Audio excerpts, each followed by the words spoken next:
بسم الله الرحمن الرحيم. هذا هون فندق ناتورال.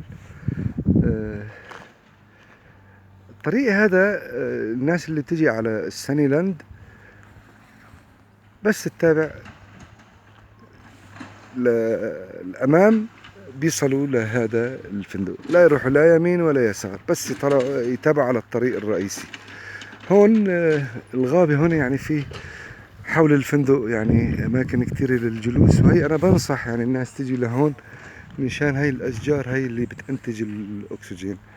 أضف إلى ذلك في مدخل من هون على اليمين، هذا المدخل بيروحوا عليه اتجاه الجبل إلى التل فريك اللي بينزل على سراييفو. فبنصح أغلب الناس اللي تيجي لهون في نسبة كبيرة يعني ما بتعرف، فعم دلكم على الطريق إن شاء الله. الأجر والثواب على الله. هذا ناتورال هوتيل.